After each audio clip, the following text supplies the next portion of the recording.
Assalamualaikum warahmatullahi wabarakatuh. Nama saya Aditya Warman. Pada kesempatan kali ini, kelompok kami akan memaparkan hasil diskusi kami mengenai stereotip wanita karir dalam perspektif maskulinitas. Jadi di sini kami akan menjelaskan mengenai bagaimana wanita karir dalam perspektif maskulinitas. Dalam perspektif maskulinitas yang memiliki ciri umum seperti tegas, berani, kuat, dan mandiri. Kami mengambil ciri umum tersebut sebagai bentuk maskulinitas dalam wanita karir, yang mana wanita karir diharuskan untuk mandiri dalam pekerjaannya. Baiklah, pada kesempatan kali ini kelompok kami akan memaparkan beberapa hasil diskusi. Yang pertama mengenai ciri umum maskulinitas seperti pengertian, ciri-ciri maskulinitas, dan sebagainya. Yang kedua mengenai gambaran umum wanita karir dalam masyarakat dan juga bagaimana contohnya. Yang ketiga mengenai penyebab wanita karir mengapa dipandang sebelah mata. Selanjutnya, yang terakhir ialah bagaimana solusi dari contoh kasus yang telah ditawarkan tersebut. Baiklah, selanjutnya akan dipaparkan oleh Saudara Syihabudin. Kepada Saudara Syihabudin kami persilakan. Saya akan menjelaskan tentang apa itu maskulin dan bagaimana ciri-cirinya. Maskulin itu merupakan lawan dari feminin. Maskulin dianggap mempunyai khas yang kelaki-lakian, sedangkan feminin dianggap sesuatu yang memiliki khas keperempuan. Maka dalam pengertiannya, maskulin diartikan sebagai sesuatu yang memiliki sifat-sifat kejantanan, baik berupa kepribadian, perilaku, pekerjaan, benda, atau yang lainnya. Begitupun juga feminin yang diartikan sebagai sesuatu yang memiliki sifat keperempuanan, baik berupa kepribadian, perilaku, maupun pekerjaan dan benda yang lain. Untuk definisi maskulin menurut para ahli, yang pertama menurut Kimmel dan Aronson, maskulin merupakan konsep tentang peran sosial, perilaku, dan makna-makna tertentu yang dilekatkan kepada laki-laki di waktu tertentu pula. Menurut Connell, maskulinitas diletakkan pada relasi gender, yaitu praktek yang melibatkan laki-laki dan perempuan serta berimplikasi pada pengalaman jasmania, sifat, dan budaya. Sedangkan menurut Barker, maskulin merupakan sebuah bentuk konstruksi kelaki-lakian terhadap seorang. Ia mendefinisikan bahwa laki-laki tidak dilahirkan begitu saja dengan sifat maskulinnya. Jadi maskulin di sini itu dibentuk oleh konstruksi sosial atau kebudayaan. Maka hal yang menentukan sifat keperempuanan maupun kelaki-lakian adalah kebudayaan. Tidak dapat mereka secara lahir memiliki sifat-sifat tersebut, karena sifat-sifat tersebut merupakan konstruksi sosial yang dihasilkan melalui proses berlangsungnya kehidupan. Maka sifat-sifat maskulinitas yaitu yang dikemukakan oleh David dan Barnon dalam Demarto 2010 adalah sebagai berikut. Yang pertama, no sissy stuff, yaitu tidak menggunakan barang-barang perempuan. Seperti yang saya jelaskan tadi, bahwasanya maskulin lawan dari feminin. Jika feminin berkaitan dengan sifat-sifat keperempuanan, maka maskulin berhubungan dengan sifat kelaki-lakian atau kejantanan. Yang kedua, be a big whale, yaitu menjadi tokoh atau seseorang yang penting.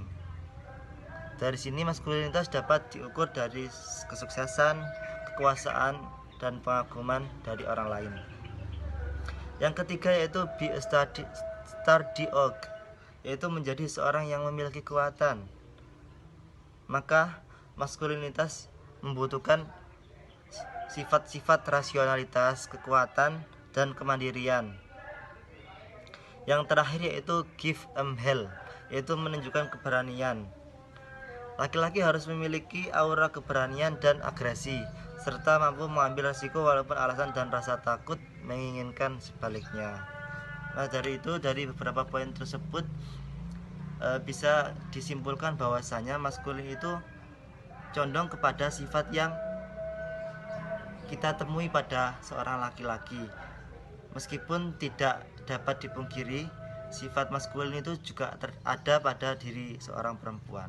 Jadi kita tidak bisa langsung menempatkan sifat-sifat tersebut pada seorang laki-laki, karena seorang perempuan pun memiliki sifat-sifat tersebut di dalam beberapa poin tersendiri. Mungkin itu pengertian maskulinitas dan ciri-cirinya akan dilanjut oleh Mas Aditya Warman terkait kasus maskulinitas dalam dunia karir seorang perempuan. Terima kasih. Baiklah, pada kesempatan kali ini saya akan membahas mengenai gambaran umum masyarakat dalam memandang wanita karir dan juga apa sih contoh kasus kesulitan menjadi wanita karir.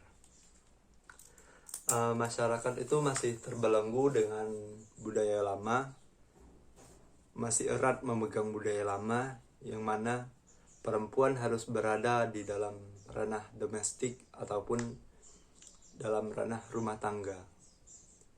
Jadi perempuan itu harus di dapur, sumur, dan juga kasur. Sementara kita ketahui bahwa perkembangan masyarakat saat ini telah memasuki era modern, yang mana belenggu-belenggu tersebut mengekang akan kebebasan seorang perempuan, terutama kebebasan bagi perempuan dalam karir, seperti wanita karir itu sendiri. Dalam pekerjaan, wanita karir seringkali diremehkan, diabaikan, dan bahkan ada yang dilecehkan. Berbagai macam diskriminasi pun diterima oleh wanita karir tersebut, baik itu secara verbal maupun non-verbal. Pada salah satu contohnya ialah semisal SPG, Sales Promotion Girl, yang mana SPG seringkali mendapatkan perlakuan dilecehkan oleh konsumen dengan iming-imingan membeli barang tersebut dengan mengajak SPG tersebut makan di luar ataupun menemani konsumen tersebut.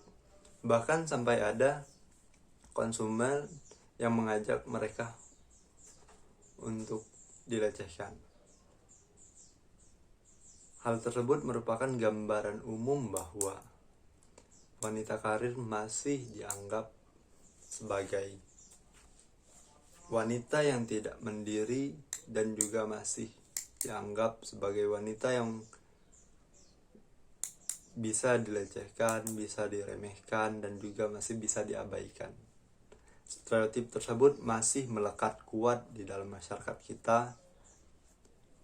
Maka apa yang menyebabkan hal tersebut menjadi demikian rupa dan juga apa yang akan menjadi solusi akan dijelaskan selanjutnya oleh saudari Valentia Maniskinanti. Kepada Valentia Maniskinanti, waktu dan tempat kami persilahkan. Assalamualaikum warahmatullahi wabarakatuh. Di sini saya akan mempresentasikan faktor-faktor apa saja yang membuat perempuan itu terdiskriminasi di dunia pekerjaan. Secara umum itu ada 4 faktor yang menyebabkan perempuan itu terdiskriminasi. Yang pertama itu marginalisasi dalam pekerjaan. Yang pertama, contohnya aja di sebuah pabrik, mereka biasanya yang kayak menggulung rokok atau di dalam pabrik sekarang tergantikan dengan mesin-mesin canggih. Jadi perempuan itu merasa termarginalisasi. Marginalisasi ini merupakan proses pemiskinan perempuan terutama pada masyarakat lapisan bawah yang kesejahteraan keluarga mereka sangat memprihatinkan. Kemudian yang kedua itu kedudukan perempuan yang subordinat dalam sosial dan budaya. Peran gender dalam masyarakat ternyata juga dapat menyebabkan subordinasi terhadap perempuan, terutama dalam dunia pekerjaan. Contohnya perempuan itu di dalam memimpin tidak bisa, atau mungkin stereotip dari masyarakat tersebut. Jadi mereka dianggap rendah dan dianggap tidak bisa melakukan posisi sebagai pemimpin. Dan yang ketiga, stereotip terhadap perempuan. Jadi di dalam masyarakat itu sudah melekat ya bahwa perempuan itu seharusnya di dapur, perempuan itu memasak. Dengan begitu di dunia pekerjaan itu perempuan itu dilabel bahwa mereka itu lemah dan tidak bisa melakukan pekerjaan seperti laki-laki. Dan yang ketiga, tingkat pendidikan perempuan rendah. Dengan adanya tingkat pendidikan perempuan rendah, mereka lebih mudah didiskriminasi karena dengan pendidikan yang tinggi, pengetahuan mungkin juga akan tinggi.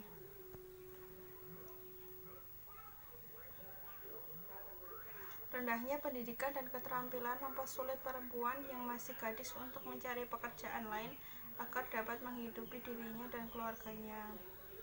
Pendidikan yang minim dan tingkat melek huruf yang rendah semakin menyulitkan untuk mencari pekerjaan.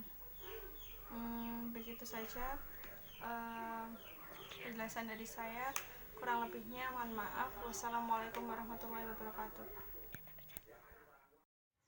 Bismillahirrahmanirrahim. Setelah mendengar beberapa penjelasan dari beberapa kawan-kawan kami tadi tentang masalah maskulinitas di dalam dunia karir, terlebih khususnya bagi perempuan, karena memang banyak sekali problem-problem yang dihadapi oleh perempuan dalam dunia karir, apalagi pemisahan-pemisahan di dunia kerja, sehingga ruang gerak atau perkembangan wanita di dalam dunia karir sehingga sangatlah lamban.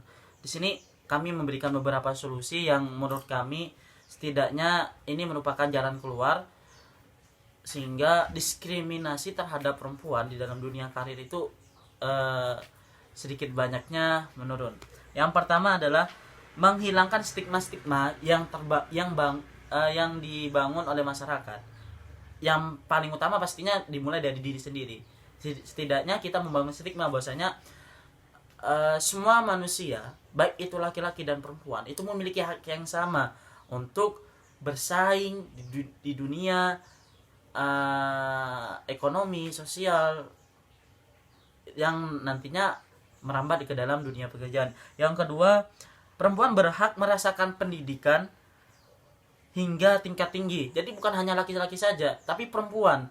Walaupun perempuan yang nantinya katanya yang akan kembali kepada dapur atau kembali kepada ya hal-hal yang bersifat itulah, tapi mereka harus merasakan pendidikan yang setara dengan laki-laki. Tujuannya adalah perempuan memiliki pemahaman yang kuat mengenai gender. Yang ketiga adalah tidak ada pembagian tugas yang memaksa perempuan harus di posisi tertentu sehingga membuat ruang gerak perempuan terbatas. Nah, itu yang paling penting. Yang keempat adalah laki-laki dan perempuan memiliki kesempatan yang sama dalam mendapatkan pekerjaan.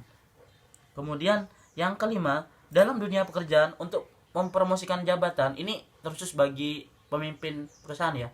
Jadi dalam mempromosikan jabatan, pemimpin harus lebih adil.